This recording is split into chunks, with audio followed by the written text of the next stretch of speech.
आदरणीय दर्शकबिन नमस्कार। उठौं समृद्धिका लागि कार्यक्रममा यहाँहरूलाई हार्दिक स्वागत छ। म सुदर्शन आचार्य। दर्शकबिन पछिल्लो समय नेपालको राजनीति उथलपुथल जस्तै बनेको छ।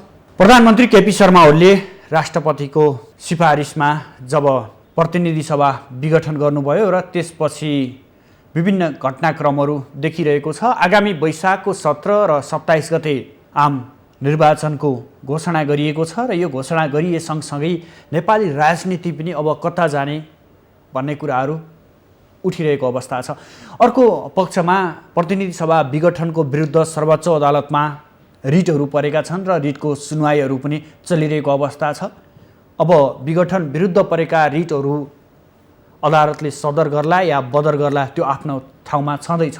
र अर्कोतर्फ नेकपा भित्रै देखिएको आन्तरिक किचलोका कारण, आन्तरिक खिचतानीकै कारण यो अवस्था सिर्जना हुन पुग्यो भनेर स्वयं प्रधानमन्त्री केपी शर्माले बताइरहँदा यस बीचमा सडक आन्दोलनहरू पनि भइरहेका छन्। सडकमा विभिन्न किसिमका प्रदर्शनहरू पनि गरिरहेको अवस्था छ। नेकपा भित्रैको एउटा समूह माधव नेपाल प्रचण्ड समूहले सडक प्रदर्शन गरिरहेको अवस्था छ। त्यस्तै गरी प्रमुख प्रतिपक्षी दल नेपाली काङ्ग्रेसले पनि सडकबाटै यसको विरोध जनाउने भनेर कार्यक्रमहरू तय गरेको अवस्था छ। त्यस्तै जनता समाजवादी पार्टी पनि यसको विरुद्धमा छ र उसले पनि सडक लगायतका विभिन्न आन्दोलनका कार्यक्रमहरू गरिरहेको छ भने उता राष्ट्रिय प्रजातन्त्र पार्टी पनि आफ्ना आन्दोलनका कार्यक्रमहरू सडकमा उतारिरहेको छ। विशेष गरी पछिल्लो समय राष्ट्रिय प्रजातन्त्र पार्टीले हिन्दू राष्ट्र र राज संस्था पुनर्स्थापनाका लागि विभिन्न किसिमका सडकका कार्यक्रमहरू गरिरहेको छ। राप्रपाले विगत केही लामो समयदेखि नै यी कार्यक्रमहरूलाई निरन्तरता दिइरहेको अवस्था हो र आज पनि राप्रपाको राष्ट्रिय प्रजातान्त्रिक युवा सङ्गठन काठमाडौँको संयोजकत्वमा चाहिँ काठमाडौँमा कार्यक्रमहरू भइरहेको छ। खास गरी राप्रपा अध्यक्ष कमल थापा लगायतका नेताहरूको उपस्थितिमा काठमाडौँको माइती घरमा अहिले आन्दोलनको कार्यक्रमहरू भइरहेको छ। त्यहाँ मोटरसाइकल र्याली रहिरहेको र र्याली भर्खर मात्रै त्यहाँबाट सुरु भएको भनिएको छ। र यस सम्बन्धी थप जानकारी दिने यतिखेर हाम्रा सहकर्मी सरोज बस्याल हाम्रो प्रत्यक्ष सम्पर्कमा हुनुहुन्छ। सरोजजी।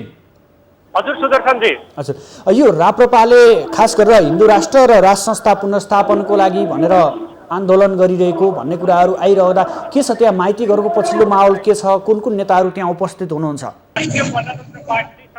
प्रजातान्त्रिक युवा सङ्गठन काठमाडौँले आज मोटरसाइकल र्याली निकालेको हो। काठमाडौँको बबर महलबाट सुरु भएको motorcycle rally Tripureshwar, New Road Gate, Shahid gate हुँदै अहिले दरबार मार्गमा आएर यहाँ कोटसभामा परिणत हुँदैछ। देशमा हिन्दू राष्ट्र र संवैधानिक राजतन्त्रको पुनर्स्थापनाको माग गर्दै राष्ट्रिय प्रजातान्त्रिक युवा सङ्गठन राप्रपा काठमाडौँ शाखाले चाहिँ आज मोटरसाइकल र्याली आयोजना गरेको। हजुर सरोजी, त्यहाँ नेताहरू को नेताहरूको उपस्थिति छ र खास यो आजको यो र्यालीको औचित्य के हो र त्यहाँ नेताहरू के भन्छन्? यति बेला राष्ट्रिय प्रजातन्त्र पार्टी राप्रपाका अध्यक्ष द्वै तीनैजनाले यस कार्यक्रममा सहभागी हुने भन्ने हामीले बुझ्नमा पाएका छौँ। तर मैले राप्रपाका अध्यक्ष कमल थापासँग अघि कुराकानी गरेका थिएँ। देशमा पछिल्लो समय विदेशी चलखेल बढेको र यो व्यवस्थाले राम्रो काम गर्न नसकेकाले देशमा संवैधानिक राजतन्त्र पुनर्स्थापना र विश्वकै एउटा मात्र हिन्दू राष्ट्र नेपाललाई बनाउनुपर्छ भनेर आजको यस कार्यक्रम गरिएको भन्ने हामीले बुझ्न पाएका छौँ। हजुर, यो कार्यक्रम र्याली अहिलेसम्म सुरु नभइसकेको अवस्था हो? अहिले काठमाडौँको बबर महलबाट र्याली सुरु भएर माइतीघर मण्डला, त्रिपुरेश्वर चोक हुँदै शहीद गेट, न्यू रोड गेट हुँदै अहिले दरबार मार्गमा आएर कोटसभामा परिणत भइसकेको अवस्था हो सुदर्शनजी। हजुर, यो कार्यक्रम सम्पन्न भइरहँदा नेताहरूले त्यहाँ के अभिव्यक्ति दिनुभयो? कोटसभामा कोले बोल्नु भएको छ? अहिले यो र्याली भर्खरै प्रदर्शनी मार्गमा आएर मोटरसाइकलहरूलाई व्यवस्थित गरेर चालिक अगाडि उभिरहने कार्यक्रम भइरहेको छ। अझै नेताहरूले आफ्नो मन्तव्यहरू राखिसक्नु भएको छैन। मन्तव्य राख्ने क्रम भर्खर सुरु हुँदैछ, अझै सुरु भइसकेको छैन। हुन्छ सरोजी, जानकारीका लागि यहाँलाई धन्यवाद। हस्, धन्यवाद। दर्शकबिन हाम्रा सहकर्मी सरोज बस्याल हुनुहुन्थ्यो, जहाँ आज राष्ट्रिय प्रजातान्त्रिक युवा सङ्गठनले काठमाडौँको संयोजकत्वमा चाहिँ हिन्दू राष्ट्र र राज संस्था पुनर्स्थापना का लागि मोटरसाइकल र्याली आयोजना गरेको थियो र त्यो र्याली काठमाडौँका विभिन्न स्थान हुँदै अहिले कोणसभामा परिणत भएको छ र त्यहाँ नेताहरूले बोल्ने क्रम जारी रहेको र त्यहाँ व्यवस्थापनका कुराहरू गरिएको, खास गरी हिन्दू राष्ट्र र राष्ट्र संस्था पुनर्स्थापना गर्नुपर्छ भनेर त्यहाँ आफूहरूले विभिन्न कार्यक्रमहरू आयोजना गरिएको र यो आयोजना अन्तर्गत नै आजको कार्यक्रम पनि मोटरसाइकल र्याली पनि यस कार्यक्रम अन्तर्गत नै रहेको भनेर हामीलाई हाम्रा सहकर्मीले जानकारी गराउनु भएको थियो। उहाँले त्यहाँ राप्रपा अध्यक्ष कमल थापासँग पनि कुराकानी गर्दा खास गरी यही हिन्दू राज्य र राष्ट्र संस्था पुनर्स्थापना गर्नुपर्छ भन्ने हिसाबले नै आफूहरूले यो सडकमा आन्दोलन गरिरहेको र यो सडकमा सडकबाटै दबाब सिर्जना गरिरहेको भनेर हामीलाई जानकारी दिनुभयो। दर्शकबिन हामीले दृश्यमा पनि देख्न सक्छौँ यो राष्ट्रिय प्रजातन्त्र पार्टी राप्रपाले आयोजना गरेको मोटरसाइकल र्याली हो, जुन र्याली बौर महल त्यसै गरी माइतीघर हुँदै विभिन्न काठमाडौँका विभिन्न क्षेत्रहरूबाट निकालिएको छ र अहिले कोणसभाको आयोजना गरिएको छ र कोणसभामा नेताहरूले बोल्ने क्रम जारी भनिएको छ। हामीले दृश्यमा पनि देखिरहेका छौँ त्यहाँ उल्लेख्य सङ्ख्यामा सुरक्षाकर्मीहरू पनि परिचालन गरिएको अवस्था छ र उल्लेख्य सङ्ख्यामा त्यहाँ मोटरसाइकल र्यालीहरू पनि गरिरहेको छ र त्यहाँ नेताहरूको पनि उपस्थित रहेको छ। हामीले ब्यानरमा पनि देख्न सक्छौँ बृहत मोटरसाइकल र्याली सहितको कार्यक्रम भनिएको छ र त्यहाँ राप्रपाका शीर्ष नेता त्रयको उपस्थिति हुने र उहाँहरूले सम्बोधन गर्ने भनेर बताइएको छ। विशेष गरी राप्रपाले राष्ट्रिय झन्डाका साथसाथै आफ्नो झन्डाहरू राप्रपाको पार्टी झन्डाहरू पनि त्यहाँ प्रयोग गरेको हामीले दृश्यमा देख्न सक्छौँ। खास गरी राष्ट्रिय प्रजातान्त्रिक युवा सङ्गठन काठमाडौँको संयोजकत्वमा भएको यो कार्यक्रम हिन्दू राष्ट्र र राष्ट्र संस्था पुनर्स्थापनको लागि भनेर भनिएको छ। दर्शकबिन यही सम्बन्धमा हामीले त्यहाँ आन्दोलनमा उत्रिरहेका केही नेताहरूको भनाइहरू लिने प्रयास गरिरहेका छौँ। हेरौँ यो उहाँहरूको भनाइ। राप्रपाले अब अहिले जुन ढङ्गले राज संस्था र सनातन हिन्दू राष्ट्रको माग युवाहरू र सामाजिक संस्थाहरूले जुन रूपले सडकमा उत्रिएको अवस्था छ त्यो अवस्थालाई पनि चिर्नलाई राप्रपाले अस्ति कार्य सम्पादन समितिको बैठकले जुन निर्णय गर्यो ती निर्णयहरू आज 11 गते 12:30 बजे यही स्थानबाट मोटरसाइकल र्याली र 12 गते माइतीघर मण्डलाबाट सिडिओ कार्यालयलाई ज्ञापन पत्र र 17 गते त्रिकुटी मण्डपमा भेला भएर रत्न पार्कमा विशाल कार्यक्रम गरेर हाम्रा हिन्दू राष्ट्र राज संस्थाको मुद्दालाई स्थापित गर्नका लागि यो आन्दोलन राप्रपा नेपालले अगाडि सारेको छ। आजका कार्यक्रम के छन् त्यसको बारेमा पनि बताइए। आजको यही यहाँदेखि त्रिपुरेश्वर हुँदै दरबार मार्ग हुँदै उताबाट घुमेर माथि नक्सालसम्म पुग्छ यो जुलुस र नक्सालमा चाहिँ गएर कार्यक्रममा आफ्नो कार्यक्रम गरेर त्यहाँ विसर्जन गर्छ आजको जुलुस। यो कार्यक्रममा कसले सम्बोधन गर्दै हुनुहुन्छ? युवाहरूले गर्छन्, हामीले गर्दैनौँ। युवाहरूले जुन युवा र महिला विद्यार्थी उहाँले गर्नुहुन्छ, एकजनाले गर्नुहुन्छ। देशमा लोकतन्त्र आइसकेपछि हामीले स्वतन्त्रता पायौँ वाक स्वतन्त्रता पायौँ भनिरहेका बेलामा तपाईँहरूले राज संस्था पुनर्स्थापना गर्न किन आवश्यक पर्यो त्यो पनि बताइदिनुहोस् न। होइन, मुलुकमा हेर्नुहोस् 13 देशमा राजासहितको प्रजातन्त्र छ, ती देशहरू सुखी छन्, ती देश त्यहाँका जनताहरू खुसी छन् र त्यहाँको पहिचान नै आफ्नो आफ्नो धर्म हो। हाम्रो नेपालको 94% ओमकार परिवार हाम्रो आज धर्मनिरपेक्ष भएको छौँ। यो कारण पश्चिमा मुलुकको प्रभावका कारणले मुलुकमा जुन गणतन्त्र आयो गणतन्त्र संस्थागत यिनीहरूले गर्न सकेको अवस्था छैन।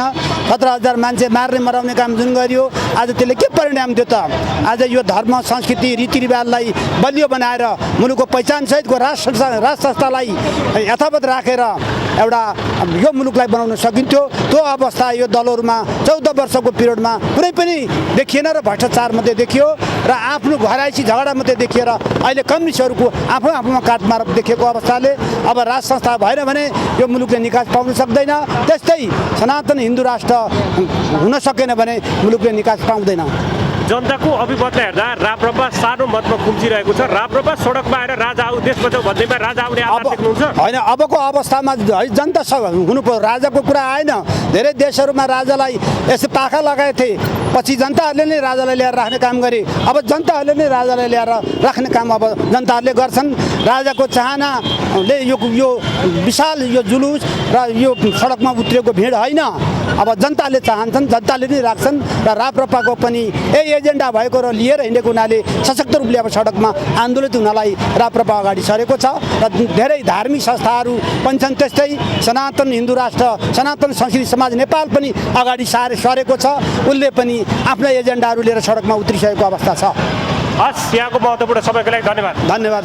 दर्शकबिन हामीले तपाईँहरूलाई देखायौँ राष्ट्रिय प्रजातान्त्रिक युवा सङ्गठन काठमाडौँको संयोजकत्वमा अहिले भर्खरै मात्रै चलिरहेको यो हिन्दू राष्ट्रिय र राष्ट्र संस्था पुनर्स्थापनाको विषयलाई लिएर राप्रपाले मोटरसाइकल र्याली गरेको छ र र्यालीको क्रममै अझै पनि त्यहाँनिर कोणसभा आयोजना गरिएको छ र त्यहाँ शीर्ष नेताहरूले बोल्ने क्रम जारी छ भन्ने कुराहरू हामीले देखायौँ। अब हामी फरक प्रसङ्गमा जोडिन चाहन्छौँ। जसरी प्रधानमन्त्री केपी शर्मा ओलीको सिफारिसमा राष्ट्रपति विद्यादेवी भण्डारीले प्रतिनिधि सभा विघटन गर्नुभएको छ र यसपछि देखिएको घटनाक्रमलाई स्थानीय तहका नेताहरूले के भन्छन् र खासमा यो राजनीतिक माहौल एकातर्फ बढ्दै गर्दा यतापट्टि सडक आन्दोलनका कार्यक्रमहरू पनि विभिन्न राजनीतिक दलहरूले अगाडि सारेको अवस्था छ। नेकपा भित्रै दुई धार भएर स्पष्ट रूपमा बाहिर आइरहेको अवस्था छ। नेकपाको अध्यक्षमा रहनुभएका प्रधानमन्त्री केपी शर्मा ओलीले मन्त्रीमण्डल विस्तार र त्यहाँको मन्त्रीहरूको चाहिँ विभिन्न किसिमका पुनर्गठनका कुराहरू र त्यहाँ कार्यविभाजनका कुराहरू पनि छन् भने सँगसँगै अर्कोतर्फ हेर्ने हो भने नेपाल र दाहाल पक्षहरू पनि यतिखेर सडकमा छ। उनीहरूले यो जसरी प्रतिनिधि सभा विघटनको विरुद्धमा आवाजहरू उठाइरहेको अवस्था छ। साथसाथै यही विषयमा काङ्ग्रेस लगायत अन्य दलहरू पनि सडकमा नै छन् र उनीहरूले पनि सडक मार्फत यसको विरुद्धमा चाहिँ आवाज उठाइरहेको अवस्था छ। यो अवस्थामा स्थानीय स्तरका नेता कार्यकर्ताहरू के भन्नुहुन्छ? यसले गर्दा समग्र केन्द्रको राजनीति गर्दा क्षेत्रगत राजनीति अथवा स्थानीय तहसम्मको राजनीतिमा के कस्तो फरक परिरहेको छ भन्ने विषयमा हामी जोडिएर कुराकानी गर्ने प्रयास गरिरहेका छौँ। यतिखेर हामीसँग जगत पार्की हुनुहुन्छ जो नेकपा प्रदेश कमिटी सदस्य हुनुहुन्छ, त्यस्तै गरी शङ्कर भण्डारी हुनुहुन्छ जो नेकपाकै प्रदेश कमिटी सदस्य हुनुहुन्छ भने टेकराज पनेरो हुनुहुन्छ जो राप्रपाका केन्द्रीय सदस्य हुनुहुन्छ। उहाँहरू हाम्रो प्रत्यक्ष सम्पर्कमा जोडिनु भएको छ। म यहाँहरू तिनैजनालाई एकमुष्ट रूपमा स्वागत गर्न चाहे। स्वागत छ यहाँहरूलाई। धन्यवाद। हजुर, म सुरुमा जगत पार्की सरसँग जोडिन चाहे। जस्तो यो पछिल्लो राजनीतिक घटनाक्रमलाई तपाईँले कसरी निहाल्नु भएको छ? एउटा प्रदेश स्तरमा, एउटा लोकल स्थानमा चाहिँ कस्तो प्रभाव पर्दो रहेछ? यो यहाँ केन्द्रको राजनीतिले त्यहाँसम्म बाछिटाहरू कसरी परिरहेका छन्? यो पछिल्लो चरणमा अब केपी ओलीले प्रधानमन्त्रीले जुन संवैधानिक कदम चाल्नुभयो, अब यसले देशमा एउटा चाहिँ अन्यल र अस्थिरताको अवस्था सिर्जना गरेको छ र हामीले यसलाई के भनेका छौँ भने, मैले हाम्रो पार्टीले आधिकारिक रूपमा जुन नेकपा छ, यो नेकपाले यसलाई के भनेको छ भने यो असंवैधानिक छ। यो असंवैधानिक मात्रै होइन, यो अलोकतान्त्रिक पनि छ। अलोकतान्त्रिक मात्रै नभएर यो चाहिँ जनभावना विपरीत छ र त्यसको साथसाथै यो यसको पछाडि चाहिँ अब निरङ्कुशताको एउटा आभास दिने काम भएको छ। त्यसो भएको कारणले गर्दाखेरि हामीले यो घोषणालाई संविधानमा हुँदै नभएको, संविधानमा कोही पनि व्यवस्था नभएको, संविधानले कोही पनि परिकल्पना नगरेको जुन खालको चाहिँ कदम उहाँले चाल्नुभयो, यो अत्यन्तै संवैधानिक, अलोकतान्त्रिक र तपाईँको चाहिँ यो जनभावना विपरीत छ। र हामीले हाम्रो पार्टीले स्पष्ट रूपमा भनिसकेको छ। हामीले मात्रै भनेका छौँ, देशको सबै संविधानविदहरू होइन, पूर्व प्रधान न्यायाधीशहरू, नागरिक समाज, पत्रकारदेखि लिएर सबैले यसको विरोध गरेका छन्। त्यस कारणले अब यो कदम चाहिँ बेठिक छ र हामी यो कदम विरुद्धमा हामी सडकमा छौँ र संसद पुनर्स्थापना हुन्छ र सम्मानित अदालतले चाहिँ संसद पुनर्स्थापना गर्छ भन्ने हाम्रो विश्वास छ। यदि त्यहाँबाट पनि भएन भने हामी सदनबाट चाहिँ बृहत चाहिँ एउटा आन्दोलन सिर्जना गरेर यो संसदको पुनर्स्थापना गर्छौँ, संविधानको रक्षा गर्छौँ र सङ्घीय लोकतान्त्रिक गणतन्त्रको रक्षा गर्छौँ। यो जगतजी यहाँनिर प्रधानमन्त्रीकै शब्द सापटी लिने हो भने प्रधानमन्त्रीले के भन्नुभएको छ भने, मलाई पार्टीभित्रैबाट काम गर्न दिइएन, पार्टीभित्रैबाट खिचातानी गरियो, पार्टीभित्रैबाट मलाई खुट्टा तान्ने काम गरियो, जसको कारण यो जनतासँगै जाने र जनताको जनमत लिने काम मैले गरेँ, मैले के अन्याय गरेँ भनेर प्रधानमन्त्रीले भन्दै गर्दा तपाईँले यसरी आन्दोलनका कार्यक्रमहरू यो विरोध भनेर तपाईँहरूले भनिरहँदा कहाँ यहाँनिर तालमेल त देखिएन नि? होइन उहाँले जे कुरा भनिराख्नु भएको छ प्रधानमन्त्रीले त यति झुटा कुरा बोल्नु हुँदो रहेछ भन्ने कुरा मैले कल्पना पनि गरेको थिइनँ हेर्नुहोस्। अब उहाँलाई कहाँ दिएन पार्टी एकता, यहाँहरूलाई थाहा छ सबैलाई पार्टी एकता भयो होइन। पहिला चाहिँ गठबन्धन भयो, गठबन्धन भइसक्यो, पार्टी एकता भयो दुईवटा पार्टीको बिचमा। पार्टी एकता भइसकेपछि त्यहाँ प्रष्ट रूपमा दुईवटा अध्यक्ष र दुईवटा अध्यक्षको कुरा व्यवस्था गरिएको छ। हजुर। अनि दुईवटा अध्यक्षले आलो पालो चाहिँ बैठकको अध्यक्षता गर्ने भनिएको छ। साथसाथै अढाई वर्ष चाहिँ अब प्रधानमन्त्री चाहिँ हुने भन्ने कुरा चाहिँ सहमतिमा भएको छ। अब बरु यता चाहिँ कमरेड प्रचण्डले नै बरु त्यो कुरा छोड्या हो नि त उहाँलाई नै 5 वर्ष, उहाँलाई त त्यो 5 वर्ष नपचेको 5 वर्ष तपाईँ चलाउनुहोस् भन्दाखेरि त्यो असहयोग भयो त त्यो कुरा केपीहरूलाई होइन। हामीले त 5 वर्ष चलाउनु भनेको अध्यक्षले चाहिँ लौचिकै छ, अब आलो पालो गर्नुभन्दा नि तपाईँ नै अलिकता चाहिँ मभन्दा सिनियर पनि हुनुहुन्छ, 2-4 वर्ष उहाँले भन्नुहुन्थ्यो अरे होइन, म तपाईँभन्दा अलिकता सिनियर छु यताउता भन्नुहुन्थ्यो। उहाँले अध्यक्षले नै तपाईँको 5 वर्ष के अरे लो बैठकको व्यवस्थापन तपाईँ गर्नुहोस् भनेर भन्नुभयो। उहाँलाई पार्टीभित्र असहयोग के कुरा, पार्टीभित्र उहाँलाई हटाउने निर्णय भयो। संसदीय दलमा चाहिँ तपाईँको चाहिँ उहाँलाई अविश्वास चाहिँ गर्ने कुरा भयो कि कहीँ भएकै छैन नि, त्यो कुरा त एकदम गलत कुरा हो होइन। अब प्रधानमन्त्री त के उहाँले त मनमा चाहिँ जे कुरा लाग्यो त्यो गर्दै जाने, त्यो बोल्दै जाने, उहाँको त्यस्तो खालको प्रवृत्ति नै रहेछ क्या। जगतजी म एकैछिनपछि तपाईँसँग एकैछिनपछि जोडिन्छु। यही प्रश्न मैले शङ्कर भण्डारीज्यूलाई जोड्न चाहेँ। शङ्करज्यू कसरी हेरिरहनु भएको छ यो घटनाक्रमलाई? हजुर, अहिले तपाईँको यो जो पछिल्लो राउन्डमा चाहिँ मुलुकमा अस्तित्व निम्त्याउने काम प्रधानमन्त्री ओलीले गर्नुभएको छ, एकदमै चाहिँ निन्दनीय कदम छ। यो नेपाली जनताले 7 दशक लामो चाहिँ त्यागबाट जो नेपालमा लोकतान्त्रिक गणतान्त्रिक संविधान चाहिँ जारी भएको थियो, त्यो संविधानको आत्मा नै मार्ने जुन ढङ्गले काम गर्नु देशव्यापी रूपमा यसको विरोध भएको छ। र यो सचेत नेपालीले, सचेत आम नागरिकहरू यस ढङ्गका कदमप्रति हामीले चाहिँ यस कदमहरूको चाहिँ आलोचना गर्नुपर्ने हुन्छ। र यसको जो संवैधानिक कु गर्नुभएको छ ओली काङ्ग्रेसले, उहाँ त्यसबाट चाहिँ देशलाई बचाउनका लागि हाम्रो आन्दोलनको अर्को विकल्प नभएको देख्छु मैले चाहिँ। म पुनः अब फेरि जोडिन चाहेँ, टेकराज पनेरुज्यूसँग जोडिन चाहेँ। टेकराजज्यू कसरी हेरिरहनु भएको छ, राप्रपाले कसरी विश्लेषण गरिरहेको छ, स्थानीय तहसम्म यसका बाछिटाहरू कसरी पुग्दा रहेछन्? अब समग्रमा जुन 62-63 पछाडि जुन मार्गचित्रमा नेपाल हिँड्यो त्यो मार्गचित्र नै गलत थियो भन्ने कुरा जुन हाम्रो आदरणीय कमल थापाज्यूले पटक पटक भन्दै आउनु भएको थियो कि 62-63 देखि देशलाई जुन गतिमा दिशामा लगिँदैछ यो नारायण घाट जानु भनेर हिँडेका यात्रुहरू काकाडभिट्टातिर जाँदैछन्। र यसले चाहिँ यो गतिले यो दिशाले चाहिँ व्यवस्था त असफल हुन्छ नै र देशलाई पनि बर्बादीको दिशामा लैजान्छ। र समग्रमा कांग्रेस र कम्युनिस्टहरू शासन व्यवस्था चलाउन सक्दैनन् र देश र जनताप्रति इमानदार छैन भन्ने कुराको ज्वलन्त उदाहरण यी पछिल्ला दिनमा जुन देखिरहेका राजनीतिक घटनाक्रमहरूले यो कुरालाई पुष्टि गर्दछ। हजुर टेकराज्यू, तपाईँले यसो बताइरहँदा राप्रपाले जुन विघटनको कुरालाई राप्रपा अध्यक्ष कमल थापाले समर्थन जनाएको जस्तो पनि देखिन्छ नि। हैन, विघटनलाई समर्थन भन्दा पनि अब देश एउटा गम्भीर मोडमा जाँदैछ। यहाँ व्यवस्थाको कुरा ठुलो छैन, व्यवस्था रहने नरहने भन्नेसँग सरोकार छैन। यो देश रहने कि नरहने, देशलाई अफगानिस्तानको मोडलमा जुन 62-63 पछाडि जुन नेपाली जनताको भावना र माग विपरीत जुन गणतन्त्र, संघीयता र धर्मनिरपेक्षताको नाममा जुन नेपालमा जुन यो राज्य व्यवस्था ल्याइयो र यस पछाडि जुन देशी विदेशी शक्ति केन्द्रहरूको जुन खेल्ने क्रीडा स्थल बनेको छ नेपाल, त्यस कारणले नेपालमा चाहिँ नेपाललाई अफगानिस्तान बन्ने पो हो कि सिरिया पो बन्छ कि सुडान पो बन्छ कि भन्ने त्यो डर छ। र त्यस कारण देशलाई असफल हुनबाट जोगाउनुको निमित्त जुन प्रधानमन्त्रीले चालेको कदमलाई विरोध त एउटा सैद्धान्तिक विरोध गर्ने कुरा त ठिक छ, तर विरोध गर्ने नाममा फेरि सडक आन्दोलन गरेर बेमौसमी बाजा बजाएर पुनः देशलाई चाहिँ अन्यलताको भुमारीमा लैजानु हुँदैन। जनादेशबाट लोकतन्त्रका कुरा गर्नेहरूले जनादेशबाट डराउनु हुँदैन भन्ने कुरामा चाहिँ राप्रपाको जोड।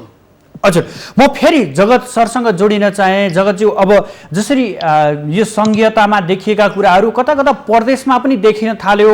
अब बागमती प्रदेशकै कुरा प्रसङ्ग उठाउँदै पर्दा त्यहाँनिर अविश्वासको प्रस्ताव समेत पेश गरिएको अवस्था छ। यसले कता कता सङ्घीयता नै धरापमा पर्ने हो कि सङ्घीयता नै धरापमा पार्न यी शीर्ष नेताहरू लागेका हुन् कि भनेर पनि आलोचना गर्न थालिएको छ, विश्लेषण गर्न थालिएको छ। यसलाई कसरी लिनुहुन्छ? पहिलो कुरा त अब हामीले सुरुवात कहाँबाट भयो भन्ने कुरा हो होइन। प्रधानमन्त्रीले जसरी संसद विघटन गर्नुभयो, यो असंवैधानिक कदम चाल्नुभयो, अब असर चाहिँ अरू ठाउँमा पनि पर्दै गएको देखिन्छ होइन। त्यसको बारेमा अहिले प्रत्यक्ष रूपमा अब पार्टीको तलदेखि माथिसम्म त्यसको असर परेको छ र सिङ्गो राष्ट्रलाई यसले प्रभावित गरेको छ र एक स्तरमा यसले एउटा अन्तर्राष्ट्रिय राजनीतिलाई पनि प्रभावित गरेको छ। त्यसो भने जहाँसम्म अब संघीयताको प्रश्न छ, अब हामीले हिजो पनि हामीलाई आशंका भएको कुरा के थियो भने अब कमरेड केपी ओलीले अब आन्दोलनको एउटा रापतापको अगाडि टिक्न नसकेर गणतन्त्र र संघीयता स्वीकार त गर्नुभयो, तर त्यसलाई वास्तविक रूपमा व्यवहार गर्न उता प्रश्नमा चाहिँ कहीँ कतै चाहिँ उहाँमा कमजोरी छ कि भन्ने आशंका त हामीलाई हिजो भएको हो। अहिले त्यो कुरा एकदम क्लियर कट त नबनाऊ, थप उहाँका चाहिँ पछिल्ला व्यवहारले पनि पुष्टि गर्दै जाला होइन। तर यसले चाहिँ संघीयता अब उहाँले चाहे पनि संघीयता गणतन्त्र उहाँले उल्टाउन खोजे पनि नेपाली जनताको ताकतको अगाडि उहाँको केही पनि लाग्दैन होइन। उहाँले त्यो परिकल्पना गर्नु सक्छ, उहाँका एक्टिभिटीहरू उहाँका क्रियाकलापहरू त्यतातिर पनि छन् होइन। तर चाहिँ अब संघीयता नै उल्टाउने खालको त्यस्तो खालको हुँदैन। जहाँसम्म अब प्रदेशको कुरा हो, अब उहाँले पार्टी चाहिँ एक सानो एउटा समूह चाहिँ पार्टी छुट्टिएर अलग गइसकेपछि जसरी केन्द्रमा अब हाम्रा चाहिँ प्रथम नेपाल पक्षका चाहिँ प्रधानमन्त्रीहरूले जसरी राजीनामा दिनुभयो, नैतिकताका आधारमा उहाँहरूका मान्छेले राजीनामा दिनुपर्ने हो होइन। एकातिर उहाँहरू चाहिँ अब बिटीको कुरा गर्ने होइन, अर्को अब उहाँहरूले चाहिँ कम्तीमा चाहिँ आफैले राजीनामा दिनुपर्ने हो नि त। जगतज्यू हामी तपाईँको साउन्ड सुनिरहेका छैनौँ। म एकैछिनपछि तपाईँसँग जोडिने प्रयास गर्नेछु, एकैछिनपछि। दर्शकबिन हामी जोडिने प्रयास गरिरहेका छौँ, यद्यपि उहाँसँग हामी स्पष्ट रूपमा सुन्न सकिरहेका छैनौँ। उहाँहरूलाई हामी स्पष्ट रूपमा सुन्न नसकेको कारण हामी पुनः केही बेरमै जोडिने प्रयास गरिरहेका छौँ। पक्कै पनि यो राजनीतिक घटनाक्रमले, यो राजनीतिक ले समग्रमा हेर्दा जसरी प्रधानमन्त्री केपी शर्मा ओलीले भनिरहनु भएको छ, पार्टीको आन्तरिक कारण, आन्तरिक खिचातानीकै कारण, पार्टीभित्रकै कुराहरूले गर्दाखेरि यो अवस्था सिर्जना भएको हो र यो अवस्था सिर्जना हुनुमा अन्य प्रतिपक्षी अथवा विदेशी शक्तिहरू नभई पार्टीभित्रकै कारण आजको यो अवस्था सिर्जना हुन परेको, जसले गर्दा जनताकै जनादेशमा जाने निर्णय गरे र जो अनुरूप चाहिँ आगामी वैशाखको 17 र 27 गते निर्वाचन घोषणा गरिएको छ भनेर बताउँदै गर्दा यसले कता कता राजनीतिक घटनाक्रम अब कसरी अगाडि बढ्ला भन्ने कुराहरू पनि छ। यद्यपि सर्वोच्च अदालतमा रिटहरू परिरहेका छन् र रिटको फैसला आउन बाँकी रहँदै गर्दा नेकपाभित्रका दुई धारहरू स्पष्ट रूपमै कोही सडकमा आइरहेको छ र यसले प्रदेशमा समेत बाछिटा परिसकेको अवस्था छ। दर्शकबिन हामी विभिन्न नेताहरूको प्रतिक्रिया लिने क्रममै छौँ र यतिखेर हामीसँग नेकपा प्रदेश कमिटी सदस्य हुनुहुन्छ जो सुदूरपश्चिम प्रदेशका हुनुहुन्छ, जगत पार्के हुनुहुन्छ, त्यसै गरी शङ्कर भण्डारी हुनुहुन्छ, उहाँ पनि नेकपा प्रदेश कमिटी सदस्य नै हुनुहुन्छ भने त्यस्तै गरी राप्रपाका केन्द्रीय सदस्य समेत रहनुभएका टेकराज पनेरूसँग हामी कुराकानी गर्ने जमर्को गरिरहेका छौँ र हामी जगत पार्कीज्यूसँग जोडिएर कुराकानी गरिरहेका थियौँ। जगतज्यू, हजुर जसरी यो हामी प्रसङ्ग उठाउँदै थियौँ यो केन्द्रको यो विवाद प्रदेशसम्म जाने सङ्केत पनि देखिएको छ। अब कता कता संघीयता नै आवश्यक छैन कि भन्ने कुराहरू पनि उठिरहेका छन्। अब राप्रपाकै कुरालाई हेर्ने हो भने राप्रपा पनि हिन्दू राष्ट्र र राष्ट्र संस्थाको नाम बोकेर फेरि सडकमा जुरुमिरहेको अवस्था छ। यो पछिल्लो यो घटनाक्रमलाई कसरी विश्लेषण गर्ने? के हामी साँच्चीकै अब झन् अगाडि बढ्ने ठाउँमा पछाडि त सर्दै छैनौँ? होइन, यो प्रधानमन्त्रीको असंवैधानिक कदमले अलिकता चाहिँ देशमा अन्योलता र अस्थिरता सिर्जना गरेकै छ। यो कुरा चाहिँ पक्कै हो होइन। त्यो अस्थिरताबाट फाइदा उठाउन चाहने केही प्रवृत्तिहरू जो हिजो चाहिँ इतिहासले जसलाई चाहिँ एउटा मिल्काएको छ, ती प्रवृत्तिहरूले चाहिँ फेरि काबुको उठाउने प्रयत्न पनि गरिरहेका छन्। त्यो कुरा पनि साँचो हो होइन। र प्रधानमन्त्री यो कदमले संघीयतामा तलको चाहिँ अब अलिअलि चाहिँ क्वेसन प्रश्न चिन्ह खडा गरेको कुरा पनि अलिअलि साँचो हो। तर मलाई के विश्वास छ भन्ने, विगत लामो समयदेखि एउटा ठुलो त्याग र बलिदानबाट जुन हामीले संविधान बनाएका छौँ, यो संविधानलाई मास्ने चाहिँ आँट चाहिँ कसैले गर्न सक्दैन र यो संविधान त्यत्तिकै चाहिँ कसैले उल्ट्याउँछु, यो व्यवस्थालाई उल्ट्याउँछु, यो संविधानलाई ध्वस्त पार्छु, संहितालाई ध्वस्त पार्छु भनेर कसैले सोचेको छ भने संविधान ध्वस्त हुँदैन। त्यस्तो चाहने प्रवृत्ति, त्यस्तो चाहने चाहिँ तपाईँको चाहिँ शक्ति नष्ट भएर जान्छ। इतिहासमा जनताको अगाडि टिकेको इतिहास कहीँ पनि छैन होइन। त्यसो भएको कारणले गर्दाखेरि म के कुरा चाहिँ भन्न चाहन्छु भने प्रधानमन्त्रीले गल्ती गरे र त्यसको सजाय इतिहासले चाहिँ उहाँलाई दिने नै छ।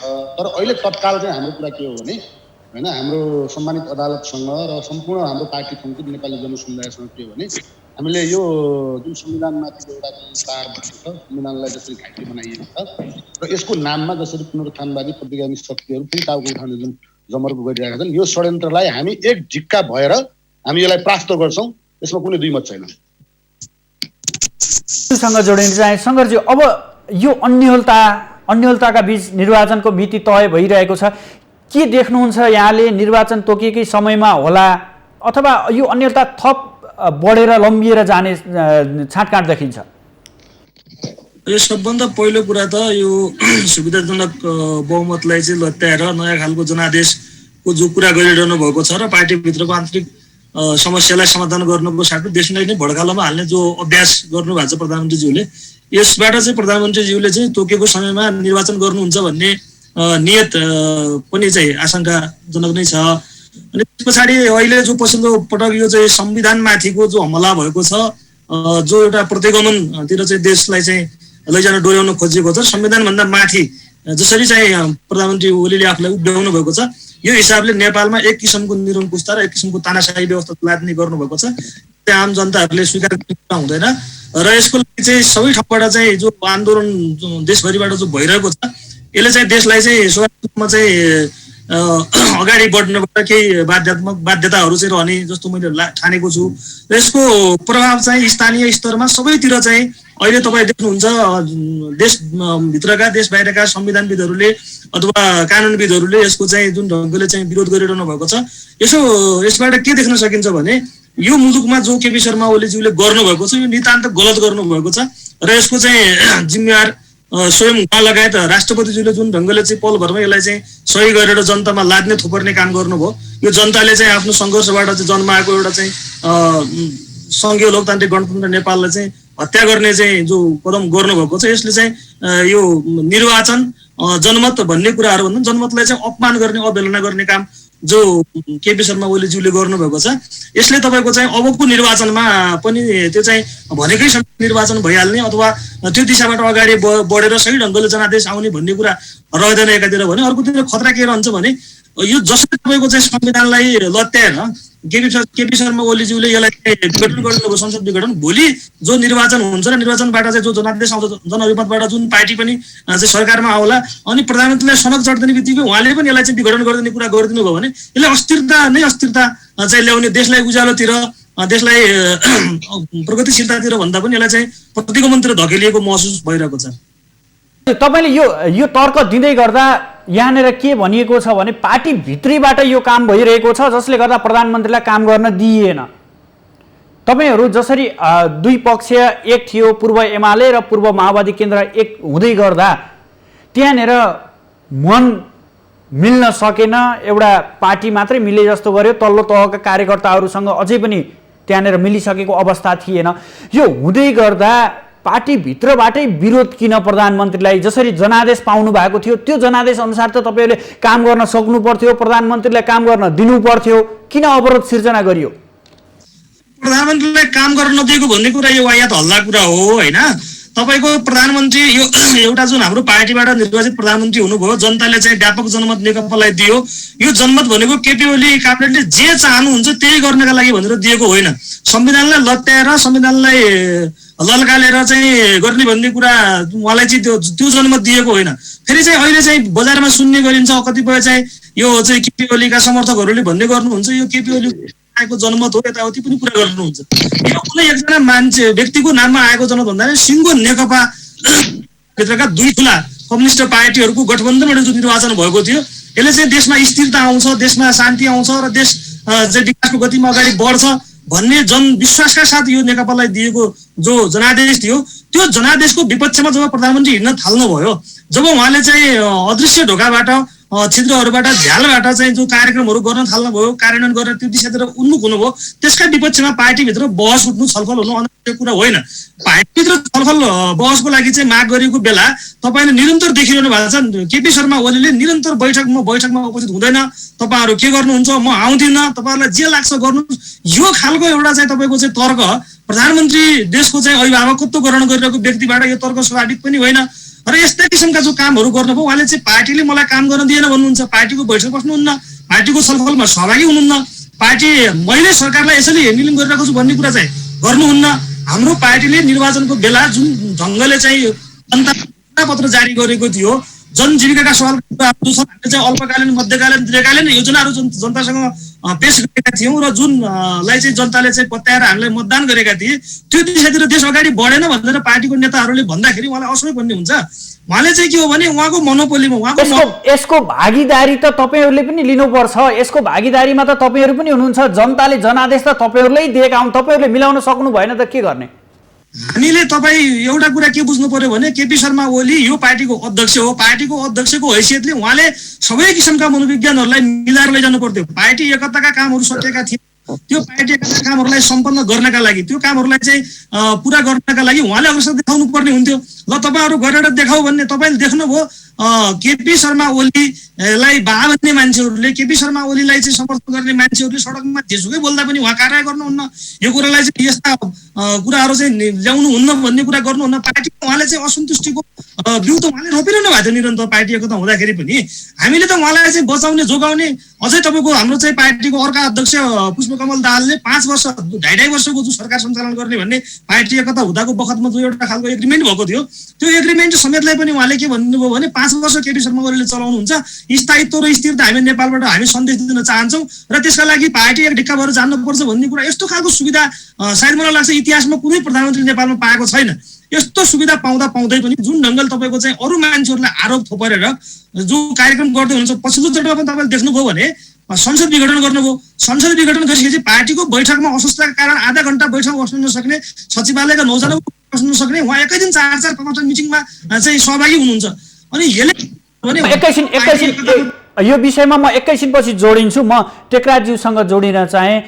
टेकराजज्यू, जसरी जनताले नै राजतन्त्र चाहिँदैन भनेर गणतन्त्र ल्याए र अहिले तपाईँहरू फेरि राजतन्त्र चाहिन्छ भन्दै सडकमा निस्किनु भएको छ, के सम्भव देख्नुहुन्छ? अब त जनाधार त छैन नि तपाईँहरूपट्टि।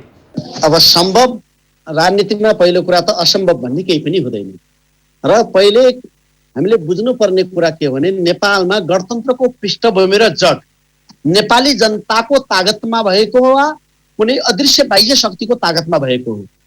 यहाँ त्यो धरातलबाट हेर्दाखेरि नेपालमा राज संस्था पुनर्स्थापना हुन्छ हुँदैन भन्ने कुरा त्यहाँ निर्गल गर्न सकिन्छ। अर्को कुरो नेपाल कुनै पनि देशको व्यवस्था कस्तो हुन्छ भन्ने कुरामा चाहिँ त्यहाँको भाषा, धर्म, संस्कृति, भूगोल र त्यो देशको इतिहास र विरासतसँग जोडिएको हुन्छ। र जो नेपालमा जुन गणतन्त्र ल्याइयो, गणतन्त्र तपाईँको वास्तवमै भन्ने हो नेपाली जनतालाई झुक्क्याएर, नेपाली जनतालाई मिठा शब्दजालहरूको उसमा लालीपप देखाएर सिङ्गापुर र स्विजरल्यान्डका नारा दिएर बहुदलीय प्रजातन्त्र ल्याइयो र यो बहुदलीय प्रजातन्त्रले चाहिँ नेपालमा भएन, अभाव सिद्ध भयो। अब हामी चाहिँ झन् यसलाई चाहिँ योभन्दा अगाडि एक कदम अगाडि बढ्नु पर्यो भने गणतन्त्रको लागि दलहरू लागि र त्यो गणतन्त्र ल्याउनुको लागि दिल्लीमा बसेर 12 बुँदे सम्झौता गरेर विदेशीको प्रत्यक्ष सहयोग र संलग्नताबाट ल्याइएको र जनतालाई चाहिँ मिठा सपना बाँडेर ल्याइएको यो व्यवस्थाको आज जब 10-12 वर्ष पश्चात 12-14 वर्ष भइसक्यो र नेपाली जनतालाई के दियो त? टेकराजु यही नेर टेकेर मैले प्रश्न गरेँ यहाँलाई। यो त जनमतबाट ल्याउने होला नि तपाईँहरूले पनि। सडकमा उर्लिएर, सडकमा जुलुस निकालेर, सडकमा र्याली निकालेर फर्किने त पक्कै पनि होइन। तपाईँहरूले जनतासँग कसरी के म्यान्डेट लिएर जाने र म्यान्डेट त लिएर जानु पर्ला नि, जनतासँग नजाने अनि सडकमा र्यालीहरू गरेर मात्रै यो फर्काउँछौँ हामी राज संस्था फर्काउँछौँ भनेर हुन्छ? सदन र सङ्घर्ष तीनवटै बाटो विधिद्वारा नेपाललाई हिन्दू राष्ट्र पुनर्स्थापित गर्ने, राज संस्था पुनर्स्थापन गर्ने र आखिर हिजो राजालाई तपाईँको राजाले बिउताएको संसदले राजालाई नै खाने निर्णय गरे। अनि यिनीहरूले कुन वैधानिक बाटोद्वारा गणतन्त्र आएको हो र अब सडकमा र्याली मात्रै गरेर राज संस्था आउँछ भन्ने होइन। आम नेपाली जनतालाई जागरुक गराउने, नेपाली जनताको अभिमतद्वारा राज संस्थालाई पुनर्स्थापित गराउँ भनेर आज नेपाली जनताले गणतन्त्रको असलियत र वास्तविकता बुझ्दैछन्। हिजो 30 वर्ष राजाले प्रत्यक्ष शासन गरेको 30 वर्षीय पञ्चायती व्यवस्थामा नेपालमा भएको आर्थिक प्रगति, सामाजिक प्रगति, राजनीतिक प्रगति र जुन देशको राष्ट्रिय एकता र संस्कृति संरक्षणको कुरालाई नेपाली जनताले झल्झली सम्झिँदैछन् र 30 वर्ष बहुदल र गणतन्त्रको नाममा देशमा भएको भ्रमलुट, राष्ट्रघात, जनहत्या र धर्म परिवर्तनको जुन एउटा भयानक गडोलो नेपालमा सल्काएर नेपाली परम्परा संस्कृतिलाई नष्ट पार्ने र अन्ततोगत्ता नेपाललाई चाहिँ अफगानीकरणको दिशामा लैजाने, सिरिया बनाउने जुन खेलमा चाहिँ कांग्रेस र कम्युनिस्ट सहभागी हुनुहुन्छ, यो खेललाई चाहिँ नेपाली जनताले राम्रोसँग बुझिसकेका छन्। हेर्नुहोस्, अब नेपाली जनता हिजोका दिनमा 62-64 मा जतिखेर नेपाल गणतन्त्रमय भएको थियो, त्यतिखेर एकजना कमल थापाले हिन्दू राष्ट्रको एजेन्डा उठाउँदाखेरि कमल थापालाई जागो त्यहाँ लखेटिन्थ्यो। र कुनै पनि ठाउँमा मैले आफ्नो त्यस्तो अनुभव छ, मैले 64 सालमा बानेश्वर टोकमा चाहिँ अहिले नेपालमा चाहिँ हिन्दू राष्ट्र चाहिँ हुनुपर्ने हो भन्ने कुरा गर्दाखेरि मान्छेहरू कुट्न आउँथे। तर आज आम नेपाली जनताले बुझे यो धर्मनिरपेक्षताको जहर भनेको, यो गणतन्त्र भनेको धर्म मार्ने, राष्ट्रलाई बर्बाद गर्ने र नेपाललाई चाहिँ प्रयोगशाला बनाउने, क्रिमिया बनाउने हो कि अब सिक्किमीकरणको दिशामा लैजान्छ कि तिब्बतीकरणको दिशामा लैजाने हो कि या अफगानीकरणको दिशामा लैजाने हो। देश नै रहने या नरहने यस्तो भयानक डरलाग्दो अवस्था छ। तैपनि कम्युनिस्ट मित्रहरू चाहिँ विभिन्न शब्दजालद्वारा कहिले चाहिँ अग्रगमन भन्नुहुन्छ, कहिले प्रतिगमन भन्नुहुन्छ र उहाँहरूको मान्यता अनुसार के कुरालाई उहाँले देशको मौलिकता, भाषा, धर्म, संस्कृति नष्ट पार्नु, देशको आर्थिक स्थितिलाई धराशायी पार्नु, देशका उद्योग धन्दा, कल कारखाना बेच्नु, ब्रह्मलुट मचाउनलाई उहाँहरू अग्रगमन भन्नुहुन्छ भने आम नेपाली जनतालाई यो अग्रगमन अब स्वीकार्य छैन। टेक्राजी म एकैछिनपछि जोडिन्छु। म अब यही प्रसङ्ग हाम्रो जगत पार्कीज्यूसँग जोडेर गर्न चाहे। जगतज्यू, अब सडकमा त राजतन्त्रवादीहरू, हिन्दूवादीहरू सडकमा उर्लिन लाए, यो समयको मौका सदुपयोग पनि हुन सक्छ भनेर पनि विश्लेषण गर्दै गर्दा तपाईहरू आन्तरिक रूपमै यसरी विभक्त भएर छरपष्ट रूपमा चाहिँ एकले अर्काको आलोचना, जसरी माधव कुमार नेपाल र अहिलेका प्रधानमन्त्री केपी शर्मा ओली एक भएर पूर्व एमाले भएर अगाडि बढिरहनु भएको थियो, त्यसमा पूर्व माओवादी केन्द्र मिसियो र मिसिसकेपछि त्यहाँ नै भित्र नै विभिन्न खुट ल्याएर फेरि प्रचण्डले चाहिँ एउटा झुन्ड बनाएर छुट्टै जानुभयो भन्ने कुराहरू पनि छ। एकातर्फ सडकमा यस्ता किसिमका प्रदर्शनहरू, नाराहरू उठ्ने समयमा अर्कोतर्फ नेकपाभित्रको फुट र यो पछिल्लो राजनीतिक घटनाले कतै नेपाल अब के हुँदैछ, कता हुँदैछ, कता जान्छ भन्ने कुराहरू पनि अन्यलता छ। नि साँच्चीकै यो अवसरकै खोजीमा लागेका हुन् यी हिन्दू राष्ट्रवादीहरू र राजावादीहरू, यसलाई कसरी लिन सकिन्छ? अब पहिलो कुरा त के हो भने केपी ओली कमरेडले अब एउटा जुन असंवैधानिक कदम चालिसकेपछि पार्टीभित्र र चाहिँ अलिकता समस्या पैदा भयो। यहाँहरूले भने जस्तै पार्टी जसरी एकताबद्ध भएर अगाडि बढ्नु पर्थ्यो र सिङ्गो राष्ट्रको नेतृत्व चाहिँ गरेर एउटा समाजलाई समृद्धितिर लैजानुपर्ने, राष्ट्रियतालाई बलियो बनाउनु पर्ने र संविधानले निर्दिष्ट गरेका विषयवस्तुहरूलाई अगाडि सारेर तपाईँको चाहिँ समाजवादतिर जानुपर्ने अवस्थामा पार्टीभित्रको एउटा सानो समूहले प्रधानमन्त्रीले चाहिँ हठात रूपमा जसरी संसद विघटन गर्नुभयो, यसले केही अन्यलताको सिर्जना गरेकै छ। र तैपनि अब प्रचण्ड नेपाल पक्ष अहिले पनि पार्टीभित्र बीपीआई बहुमतमा नै हुनुहुन्छ र एउटा पार्टी विभाजन भएको होइन, केपी ओलीको एउटा सानो झुन्ड चाहिँ पार्टीबाट अलग भएको र अहिले पनि नेकपा अविभाजित छ। अहिले पनि नेकपा देशको सबैभन्दा शक्तिशाली, सबैभन्दा तपाईँको वैज्ञानिक र सबैभन्दा चाहिँ देशको जनताको भरपर्दो पार्टी नेकपा हो भन्ने कुरा स्पष्ट गर्न चाहन्छु। जहाँसम्म यही घटनाक्रमलाई लिएर अब केही चाहिँ प्रतिगामी तत्त्वहरू जसरी चाहिँ अब यो अँध्यारोमा केही माछा मार्न पाइन्छ कि भनेर चाहिँ फेरि जाल फिजाइरहेका छन्, यसप्रति हामी सचेत छौँ। जहाँसम्म अब कम्युनिस्ट पार्टी गणतन्त्र आएपछि धर्म मासियो, धर्मको चाहिँ अब संरक्षण भएन भन्ने जो उहाँले कुरा उठाउनु भएको छ। अब एउटा धर्मले तपाईँको चाहिँ एउटा धर्मभित्र त्यहाँभित्र चाहिँ अब तपाईँको भेदभाव हुने होइन, एउटा धर्मभित्र विभिन्न खालका तपाईँको चाहिँ वर्ग हुने, विभिन्न खालको तपाईँको चाहिँ अब तबका हुने, अब त्यस्तो धर्म हो भने त त्यो धर्मको हामी विरोध गर्छौँ। म पनि एउटा हिन्दू धर्म मान्छु होइन। गणतन्त्र आइसकेपछि सबै धर्मलाई समान रूप दिइएको छ। हिन्दू धर्म मान्न पाइँदैन, तिमीले तिम्रो धर्मको संरक्षण गर्न पाउँदैनौ, तिमीले जनै हाल्न पाइँदैनौ, तिमीले काशीले गर्न पाउँदैनौ, तिमीहरूले चाहिँ के अरे पूजाआजा गर्न पाउँदैनौ, तिमीहरूले मन्दिर भत्काउनु पर्छ भनेर कहाँ कम्युनिस्टले भनेको र? यो त प्रतिक्रियावादीहरूले धर्मको आडमा जनतालाई अधारोमा राखेका थिए। हामीले त्यसरी मुक्त गर्न मात्रै खोजेको हो र अहिले यही प्रश्न शङ्करजीलाई राखेँ। शङ्करज्यू, यसलाई कसरी हेर्नुहुन्छ? यो सडक आन्दोलन र नेकपाको यो पछिल्लो यो घटनाक्रम पार्टी फुटको सङ्घारमा पुगिसकेको दुई ध्रुव चाहिँ स्पष्ट भइरहेको अवस्थामा चाहिँ अर्को पक्ष सडकमा राजतन्त्र हिन्दू राष्ट्रहरू उभिँदै गर्दा यसलाई कता कता अब देश नै फरक स्थितिमा जाने हो कि भन्ने कुराहरू पनि छ। यसलाई कसरी हेर्नुहुन्छ? यसले अहिले निश्चित रूपमा पनि अब जो व्यवस्थामाथिको एउटा हमला भएको छ, यसले तपाईँको चाहिँ व्यवस्था नै नरहने भन्ने कुराहरूतिर सङ्केत गर्न खोजिरहेको छ र त्यसका लागि पनि हामी सडकमा आन्दोलनमा छौँ। यो आन्दोलनको सँगसँगै अघि टेकराजजीले पनि भन्नुभयो जुन तरिकाले हामी अहिले कस्तो कुरामा कहाँ अल्झिनु हुन्न भने मलाई के लाग्छ भने तपाईँ 62-63 जो किसिमको जनआन्दोलन भयो त्यो जनआन्दोलन भनेको तपाईँको चाहिँ नेपाली जगमा भएको हो, नेपाली जनताले चाहिँ गरेको हो र त्यो परिवर्तन खोजेको हो। त्यो परिवर्तनबाट चाहिँ यो सङ्घीय लोकतान्त्रिक गणतन्त्र नेपाल भएको हो र अहिले चाहिँ पछिल्लो राउन्डमा सुसुप्त रूपमा रहेका चाहिँ राजावादी जो हुनुहुन्छ, राजा आऊ देश बचाऊ भन्ने कुराहरू जो कुरा यसले तपाईँको के हो भने यो जुन जनता सार्वभौम जनता भएको, सार्वभौम सत्ता सम्पन्न भएको उहाँहरूलाई चाहिँ मन पर्दैन। उहाँहरू चाहिँ जनता नागरिक भन्दा पनि अलिक रहिती भएको जस्तोलाई चाहिँ अलिकति बढी चाहिँ लिनुहुन्छ जस्तो लाग्छ मलाई। अनि यो व्यवस्थामाथि चाहिँ जुन किसिमको आघात भइरहेको छ यो व्यवस्थाका लागि त सबैले एकजुट भएर शङ्करजी, यहाँहरू कार्यक्रममा सहभागी भइदिनु भयो, आफ्ना महत्त्वपूर्ण विचार अभिव्यक्तिहरू राखिदिनु भयो, यसको लागि एकमुष्ट रूपमा तिनैजनालाई विशेष धन्यवाद। दर्शकवृन्द, हामीसँग हुनुहुन्थ्यो नेकपा प्रदेश कमिटी सदस्य सुदूरपश्चिमको हुनुहुन्थ्यो उहाँ जगत पार्की हुनुहुन्थ्यो। त्यस्तै गरी सुदूरपश्चिमकै नेकपाका प्रदेश कमिटी सदस्य शङ्कर भण्डारी हुनुहुन्थ्यो भने राप्रपाका केन्द्रीय सदस्य टेकराज पनेरो हुनुहुन्थ्यो।